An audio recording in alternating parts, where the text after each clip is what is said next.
Let's go to gas well testing. Can you see the slide? Yes, sir. So before going into gas well testing, first we understand that what are the primary characteristics that must be considered during fluid flow in the reservoir, right? So as you know that once the fluid flow in the reservoir, it is highly complex, right? The path is not clearly defined. It's highly complex process. Therefore, different hydrologist, physicist has come up to certain kind of fluid flow equations for porous media, and then we are using it in the form of diffusivity equation, right? Although there is a lot which is acting behind it, so we will talk about something basics about fundamental of reservoir fluid flow. And as you can see that once the fluid flow inside the porous media, it depends on lot of things, right? So it is the type of fluid in the reservoir, right? Then it is the flow regimes on which it depends, then the reservoir geometry, and the number of flowing fluids, right? So as we have simplified the assumptions, right? What are the assumptions? As Sagar Dhavi has just mentioned out, that we just generally consider single flow because dealing with multi-flow will complex the issue, right? Complex the solution. So that is why we generally rely on single fluid flow, right? Later we can modify it for multi-phase flow, but for the time being, for deriving, we use the single phase, right? So we will talk about this one by one. Uh, you can refer the book by Tariq Ahmed for this, right? And as you can see here, if I talk about type of fluid in the reservoir, right, there are three different types which can be segregated. Number one is your incompressible fluid, right? What is incompressible fluid? Anyone? The volume of the fluid is not changing with not much changing with pressure. No, not much. It will not change with pressure, right? That means your dV by dP will become 0, right? It will not change at all. That is something called incompressible fluid. Then you have what type of fluids are incompressible? Can you name any fluid? Oil. Oil or water? Water. Water, right? Water. Although oil is slightly compressible, but for our assumption, we consider it as an incompressible fluid, right? Then you have compressible fluid. What are the compressible fluids? All gas.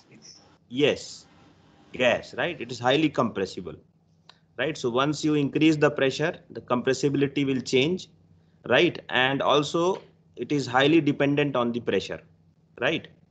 And as you can see, we have slightly compressible fluid, right? So this is the equation that we can write for the slightly compressible fluid.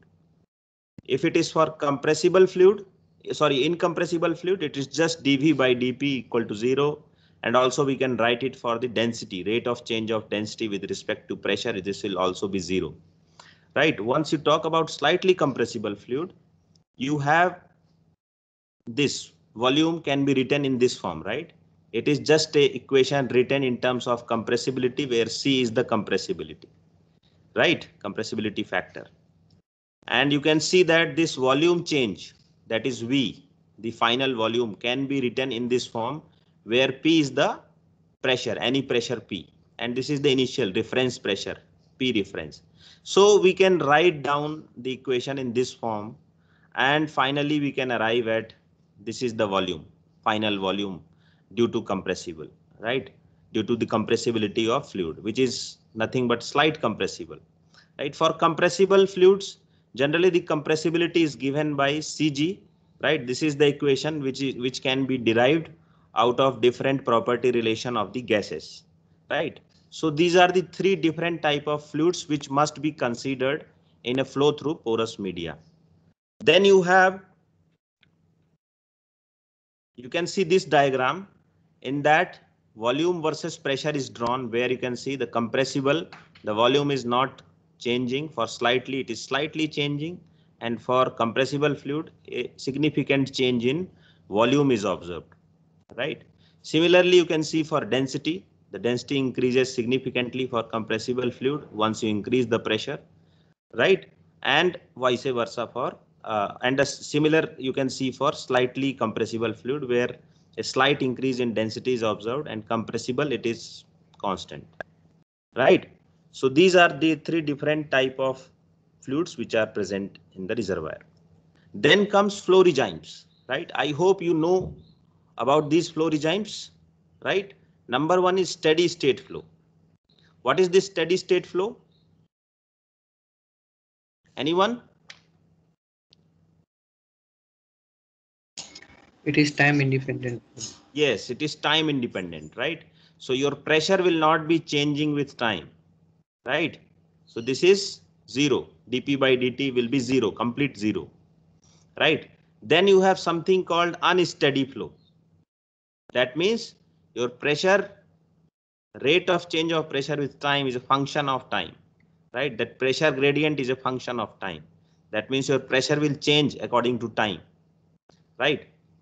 And the gradient itself will not remain constant. It is also a function of time, right? So therefore, this is called unsteady flow, and this is also referred to as transient, right? Transient flow, because it's a function of time and position. Then you have pseudo steady state flow. What is pseudo steady state?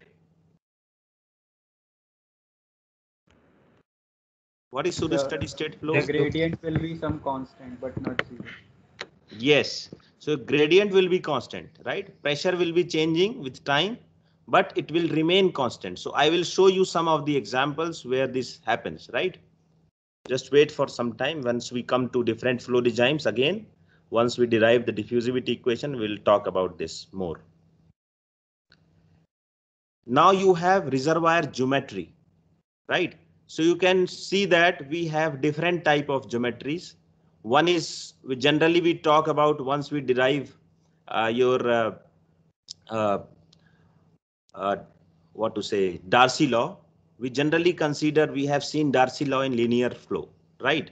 But if you write the Darcy flow in radial flow, the equation changes, right? Similarly, for spherical flow and hemispherical flow, we will see different equations come into picture, right? So it is the shape of reservoir which has significant effect on the flow behavior. So that must also be considered once we talk about the flow through porous media, right? And for many engineering purpose, you see that actual flow geometry may be represented in one of this following geometry, which is shown below.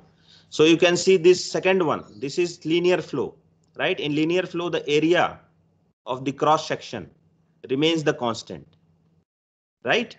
Can you see that? Yes, sir. And if you talk about radial flow, right? The flow is converging towards wellbore, right? And it all comes radially, right? That is the radial flow. And then if you talk about spherical flow, how does this spherical flow appear? Anyone? This is the spherical flow which is shown here in the third figure, right? So can you talk about how this spherical flow appears? So in partly perforated zone. Very good. Who are you? I am Nehal. Yes, Nehal. So if you have a zone, right, pay zone suppose, and if you actually create the perforation in some of the interval, not whole interval, right, then the flow will converge like this, and this will be not radial, but this is will spherical, right? And wellbore completion configuration, it is possible to have spherical and hemispherical flow near the wellbore, right? A well with limited perforated interval could result in spherical flow, right? So these are the type of flow regimes, reservoir geometry that is appearing once we are going to derive a fluid flow equation, right? So we have to consider this geometry as well. Then number of fluid flowing into the reservoir. As you know that although we are talking about single phase flow, we have different type of phases which appear in the reservoir, right? So the mathematical expressions that are used to predict the volumetric performance and the pressure behavior becomes complex, right? Depending on the number of fluid present. So it may be single phase flow, right? Two phase flow and three phase flow. So generally we talk about single phase flow because the complexity arises once we consider the multi-phase flow. Although you can see in appendix of John Lee, you will see that diffusivity equation for three-phase flow has also been derived, right? Now let's talk about fluid flow equation. Although you know that the fluid flow equation is your diffusivity equation, but it takes 2-3 different equations in it to derive it, right? So what are the equations that we need to derive the diffusivity equation?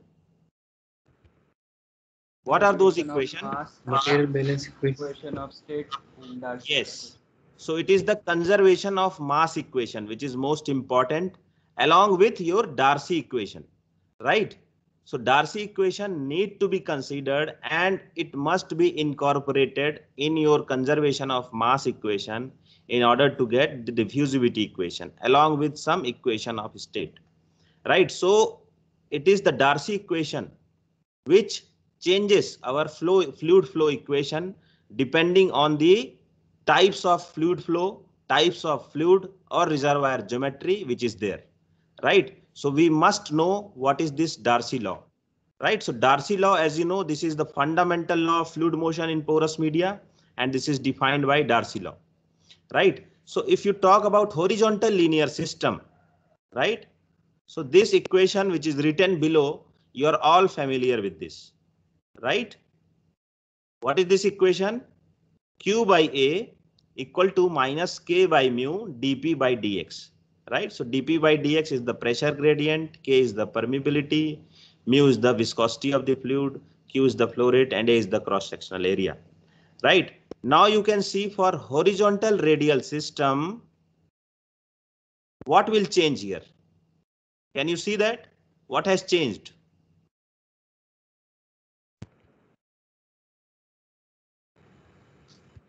negative value. Yes, the area will change, right? Area will be continuously changing as the fluid flow moves towards wellbore, right? So we have to draw or we have to derive the diffusivity equation, sorry, the Darcy law for such type of horizontal radial system so that we can incorporate that Darcy equation in the diffusivity equation, right? So you can see that there may be different type of geometries, as you can see that linear flow of incompressible fluid, right? So if you talk about linear flow of incompressible fluid, you will have simple relationship like this, right? Where you have Q is constant, A is constant, X is varying and P is varying, rest is constant, right? So we'll see you will arrive at certain equation, right? Which is the Darcy law for linear flow of incompressible fluid. This is the general expression you have seen, right? In your theory classes, maybe in reservoir engineering, right? So once you talk about linear flow of slightly compressible fluid, then the thing will change is Q, right? So Q will change. The final Q will depend on the pressure, right? Final pressure. P reference is the reference pressure, right? It may be your initial pressure. And finally, you see that the the Darcy law is changed, right? And you will finally get this equation, right? Similarly, again, the Darcy law gets modified once your type of fluid will change, right? So here the type of fluid is changing, although flow is linear, right? So you can see the flow is linear, the area is remaining constant everywhere, right? Area is remaining constant. So if you talk about linear flow in compressible fluid, so what are the compressible fluid? We have just talked about these are gases, right? So for gases, we have to incorporate the equation of state, and we can see that by equating, right, PV by ZRT, right, initial and final, we can find out Q, right, in terms of QSC, standard condition. So, right, so you can see this. Just I recommend you the book Tariq Ahmed. In few initial chapters, the equation of state has been discussed. From there, you can find it out that how this equation of state can be used to find out this Q, right? So now this Q is now a function of temperature, pressure, QSC, right? That is the standard gas flow rate in the standard condition in SCF per day, right? And finally, you will arrive at this equation. Can you see down? Right. Now this, you can see that this equation has become slightly complicated, right? It's not as usual in case of linear flow of incompressible fluid. It has now become slightly complicated. Why? Because you can see this term below, compressibility and mu G. What is mu G? Viscosity of gas. Viscosity of gas, right? And viscosity of gas is highly dependent on what? Pressure, Anyone? temperature. Yes, And pressure composition as well. Definitely, right? But if I say it's pressure, it will be highly accurate, right? Pressure and temperature, both on both the parameters, the viscosity of the fluid, that is gas, is depending, right? Similarly, compressibility, it also depends on pressure, right? So therefore, this equation become slightly complicated, right? And to get rid of it, generally it is said that if we are working below 2000 psi, right, we can assume Z and mu G as constant, right? So just below 2000 psi, we can assume this Z and mu as constant. So finally, you will see that this equation will be like this, right? So that is the QSC is equal to 0.003164. It is in oil field unit, right? It has been converted, therefore it is written like this. Some constant is appearing now here, right? So area is constant. Now you can see if it is a case of linear flow of compressible fluid that we were discussing just before, you can see the pressure square term has appeared, right? P1 square minus P2 square. Now you can see the difference, right? Earlier you have P1 minus P2 in case of linear flow of incompressible fluid. Here, what you is having? P1 square minus P2 square and mu Z here, right? So we have assumed for simplicity mu Z as constant, and we have assumed that this is the situation less than 2000 psi, right? And finally, you see that this is the equation that is appearing here while you putting the PSC, that is standard condition, and TSC standard as 520° Rankine, right? So as you can see here, gas properties Z and mu G are very strong function of pressure, but they have been removed from integral to simplify the final form of gas flow equation, that is your Darcy equation, right? And the average pressure at which this mu and Z can be calculated is given by P bar, right? Can you see this P bar? P bar equal to root over P1 square plus P2 square by 2. So this is how you average it out. And at this pressure, you find out mu, G and Z by different property relation. This is not easy, right? You have to go and read some property relationships where how you can see that, how you can find out this Z and mu. Have you read natural gas engineering in your previous classes?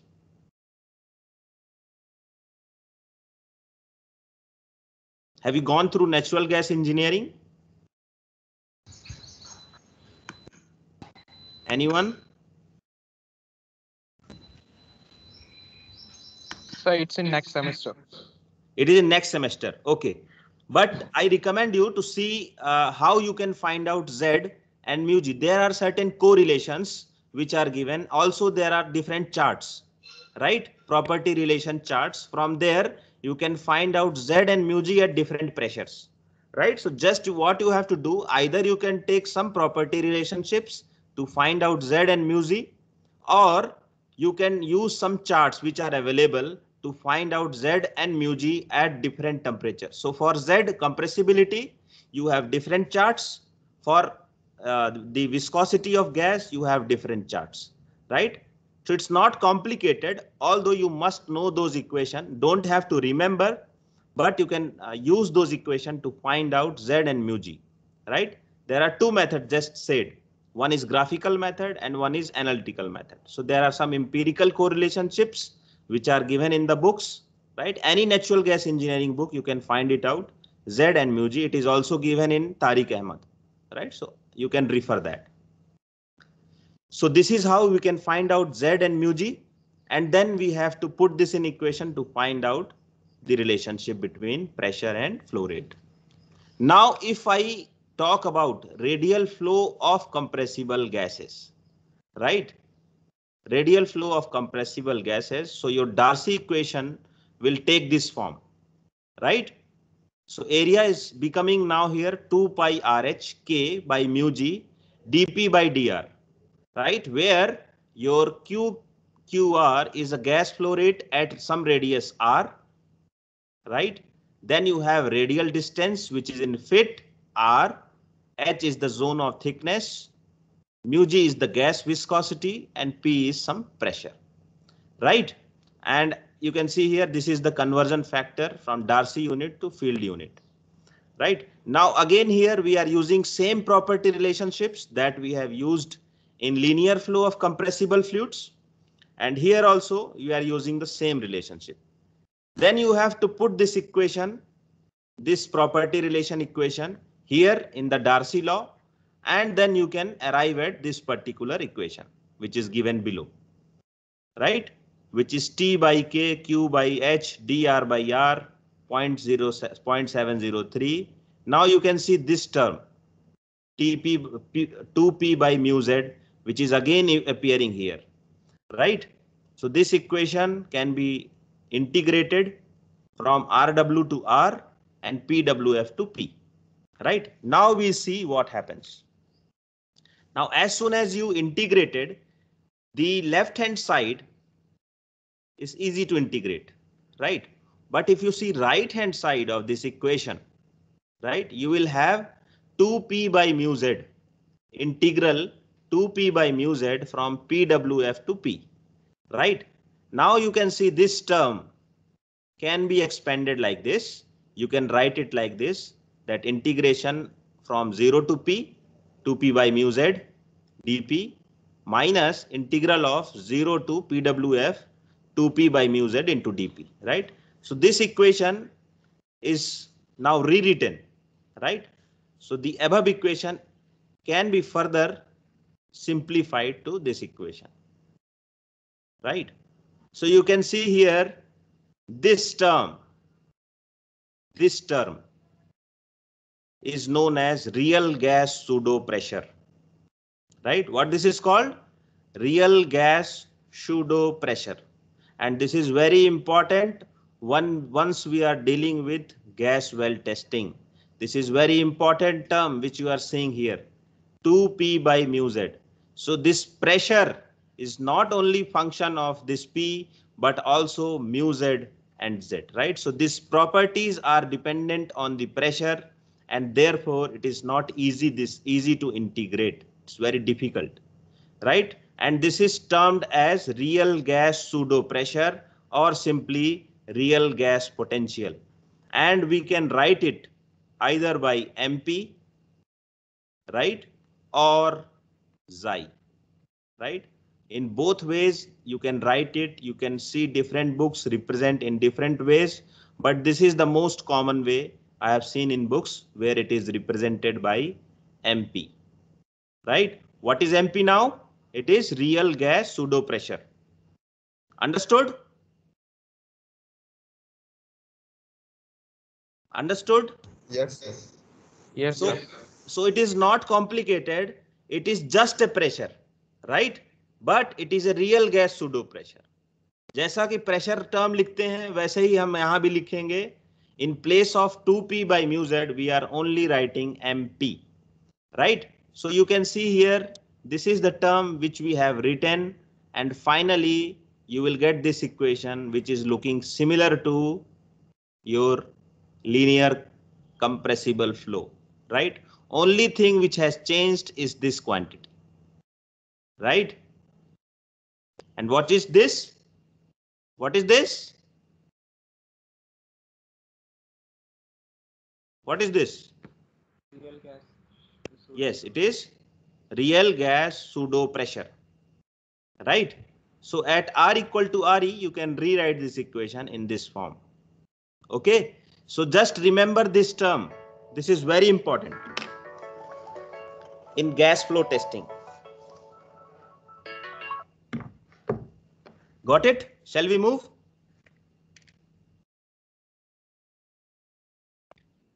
Okay, so just once more, let us discuss all these terms. Phi is the real gas potential at elevated pressure, right? It is the real. One more point to be noted, that if you want to simplify this equation, right, you don't want that this final equation which is in integral form should appear, you can again consider less than 2000 psi, right, and take your mu z constant, and it is very simple to integrate. Finally, you will see that the p square will term appear here, right? It is easy to find out p square rather than mp, pseudo pressure, right? It is easy to find, and one the term will appear below is mu, g, and z, and this can be found out at the pressure p bar equal to root over p1 square plus p2 square by 2, right? So this is very simplified once we assume something, right? Generally, pressure, if it is higher than 2000 psi, we do not do such approximation, right? So we should go for MP calculation if the pressure is above what? Above So, 2000 psi. hello. Yes. So, what this pseudo pressure shows? What Yes. is its significance? What is your question? Please repeat. So, this pseudo pressure, what it determines? What is its significance? Yeah. See, it is pressure only, right? But this pressure cannot be integrated. Can you see here? It cannot be integrated. Mu and Z need to be calculated because they are function of pressure only, right? So just we have defined MP here as a pseudo pressure. Later we will calculate it, right? And its unit is same as pressure. Okay. So Yes, sir. only thing to introduce in the Darcy equation, we have to do this exercise. And later, while you know this pseudo pressure as a pressure, right? Just treat it as a pressure. Okay. Only thing, it is a gas. And once it is a gas, it depends on lot of property of the gas like viscosity, compressibility depend on the pressure. So we cannot ignore that, right? We can ignore that at some lesser pressure, less than 2000 psi. But if it is a pressure greater than 2000 psi, we should not ignore that, and we should also calculate the viscosity and compressibility at higher pressure, right? And I will also show you that 2000 psi to 3000 psi, we use pseudo pressure approach, right? Less than 2000 psi, we use p square approach, right? Just now I told you p square approach. What is p square? How the p square is approaching in the equation. And if it is above 3000 psi, we can treat it as a liquid. Okay. So liquid में क्या आता है? Pressure, simply pressure, right? So we treat it as only P. We will not include mu Z, right? So we will see that. Now let us see one of the question which is from again this Tariq Ahmad, where you see the pressure is given, right? The pressure is given. For each pressure, because this is a gas, for each pressure, your mu g is calculated and your Z is also mentioned, right? Now they are asking to calculate gas flow rate in SCF per day. Different properties are given: K, H, T, PE, RE, right? Bottom hole flowing pressure is given 3600 psi. Well bore radius is given, right? Now, since this is a gas well, you cannot treat it as a same equation, right? Pressure wala jo equation tha hamara, you cannot treat it. You have to calculate your pseudo pressure first. And to calculate the pseudo pressure, we have to do a little bit of exercise, right? So in this question already, you don't have to calculate mu g and z because it is already given, right? Your half of the problem is already simplified, right? You don't have to calculate mu and z even in for examination purpose, because you have not studied gas engineering. We will not force you to find out mu g and z for the examination, although it is very easy to calculate.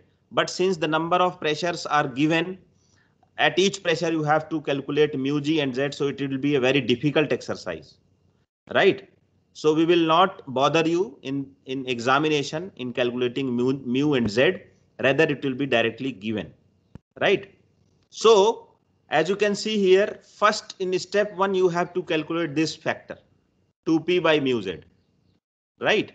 So this is an approach which is showing here how to calculate MP, right? You can also refer different books like Tariq Ahmad, LP Dek, as well as one book by Kelkar, right, where this type of calculations are given, right? So what you have to do, you have to calculate 2p by mu z. So once you know mu z and z, you can easily find out, right? 2p by mu z. Now once you find out, you have to plot this, right? 2p by mu z with respect to pressure. Now once you have plotted this 2p by mu z with respect to pressure at each point that you have plotted, right here, what you have to do, you have to find area under this curve. Now this area will represent this point, right, which is plotted here, phi, right? So in this way, the MP can be found out for each pressure. So you can see here the table is listed here in the bottom right. You can see at pressure 400, this is calculated. At 800, the area under the curve is this. At 1200, the area under the curve is this, right? So similarly, all this phi has been calculated, right? So I suggest you to read the book and do this exercise, right? Got it or not? Yes, sir. Okay. So do one calculation on finding out pseudo pressure from the pressure relationship, right? So once you have pressure, you have to find mu g and z. Don't find mu g and z. Take some calculation where mu and z is directly given and try to find out MP, right? We will also do some numericals based on this, so you will get to understand more better than today.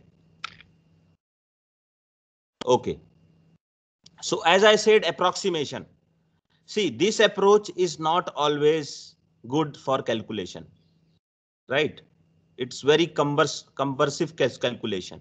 So what you have to do, you have to take P square approach. If it is the pressure is less than 2000 psi, it is already written here, right? If it is less than 2000 psi, you can directly use this relationship where you can find out these properties, average properties at this pressure, right? Okay. So these are some calculation using P square approach, right? Earlier what we have seen is the calculation using MP approach, right? Later here you can see there is a calculation using P square approach where this is PI, right? Final pressure, and this is PWF, right? So both square have been taken, the P average has been found out, and then at P, this P average, only you have to find out mu and Z. At previous question, you have to find out mu and Z at every pressure, right? And here you have to find out mu and Z only at this pressure, right? Once you find out this particular quantities, put in your equation, which is this equation, and you can easily calculate. So this 1422 is again appearing here for calculating QG in MCF, MSCF per day, right? So based on your end result, end unit, you have to change this quantity, right? Okay.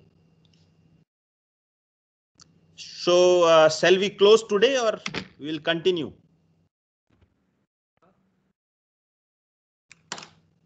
Sir, Yes, yes, please.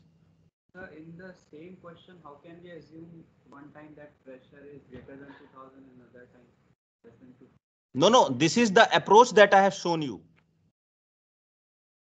This is just the approach that I have shown you, that if the pressure of the reservoir is less than 2000 psi, you should use that portion, that part of calculation. Otherwise, you must do the MP approach calculation. Okay? That pressure criteria is for reservoir pressure or which pressure? That Yes, less yes. than- Yes, reservoir pressure. Okay. Okay? Yes, sir. Okay. So in next class, we will see that how we can derive the diffusivity equation for the gas well test, right? So the equation for gas well test and oil well test will remain almost same. Only some of the pressure changes that you will see in terms of P square or MP approach. Rest of the equation of diffusivity equation will almost remain same. But we will just see that how the equation generates once we take MP approach, and will include this Darcy law that we have just seen in our previous slide. Just I'll show you once again. This equation, this Darcy law, once we put this in your conservation of mass, we will get to derive this diffusivity equation, right? So how you do that, how the final diffusivity equation arrives, and what are the changes that we see in diffusivity equation, that we will discuss in our next class. Okay? Hello, sir. Yes. Sir, is this the same approach which is applicable for linear flow? Because in linear flow, we assume that mu and z are constant. Yes. See, in linear flow, what we have just assumed, right, to simplify it. Although the MP approach can also be applicable there, right? Only thing you have to see what is the pressure. If it is less than 2000 psi, you should use P square approach. If it is greater than 2000 psi, then mu z will not be constant. Got it? Okay, sir. Okay. So I will talk about some of the flow regimes tomorrow, and then we will discuss the diffusivity equation. Okay. Let me download the attendance for today.